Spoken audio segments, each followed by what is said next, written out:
జై శ్రీరామ్. అమ్మ చేతి పసుపు ముద్ద ఎలుక వాహనం ఎక్కి మా ఇంటికి పూజకి విచ్చేశారండి. అయితే మా పిల్లలు అమ్మమ్మ పూజ చక్కగా ఎలుక వాహనంతో వినాయకుడు మన ఇంటికి వచ్చాడు కదా, వినాయకుడి నుంచి మనం ఏం నేర్చుకోవచ్చు తాతగారు చెప్పండి అంటే వాళ్ళు చక్కగా సమాధానం చెప్పారండి. తనపై నుంచి మనం నేర్చుకోవాల్సిన పాఠాలు. వినాయకుడికి అమ్మ నాన్న అంటే చాలా ఇష్టం. తన తమ్ముడికి తనకు పోటీ పెట్టి ప్రపంచాన్ని చుట్టి రమ్మంటే అమ్మా నాన్నల చుట్టూరా తిరిగి మీరే నా ప్రపంచం అని చెప్పాడు. దీన్ని బట్టి అమ్మా నాన్నలను పెద్దవాళ్ళను ఎలా గౌరవించాలని విషయం వినాయకుడి నుంచి నేర్చుకోవచ్చు. వ్యాసుడు చెబుతుంటే వినాయకుడే మహాభారతం రాశారు. తను ఆపకుండా మొత్తం పూర్తయ్యే వరకు ఎన్ని ఆటంకాలు వచ్చినా రాస్తూనే ఉన్నాడు.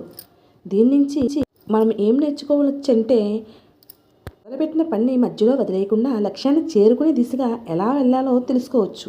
గణపతి వాళ్ళమ్మ పార్వతీదేవి స్నానానికి వెళ్తూ బయట తనను కూర్చోమని చెప్పింది. కాపలా కూర్చున్నప్పుడు అక్కడికి శివుడు వచ్చాడు. దాంతో ఆయన లోపలికి వెళ్ళనివ్వకుండా గొడవ పెట్టుకున్నాడు వినాయకుడు. అమ్మకిచ్చిన మాట కోసం ఎంత పట్టుదలగా ఉన్నా ఎవరితో ఎన్ని విభేదాలు వచ్చినా సరే తన మాటకి కట్టుబడి ఉండి చివరికి తన ప్రాణాన్ని సైతం లెక్క పెట్టకుండా ఉండే వినయాన్ని, ఓర్పుని, సహనాన్ని, మంచి బుద్ధిని నేర్చుకోవచ్చు. కాబట్టి విన్నారా పిల్లలు? ఇలాంటి విషయాలన్నీ మనం వినాయకుడి నుంచి, వినాయక పూజ నుంచి మనం తెలుసుకోవాలి, పాటించాలి, మన ముందు తరాలకి అందించాలి. సరేనా అంటూ అమ్మమ్మ తాతయ్య పిల్లలకి చెబుతూ వారి చేత పూజ చేయించారు. చక్కగా తెలుసుకున్నారు పిల్లలు కూడా.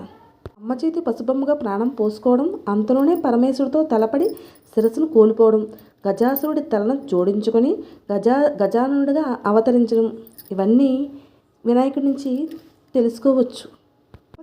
ఘనతకు ఇది ఒక కోణం మాత్రమే. గౌరీ గణేష.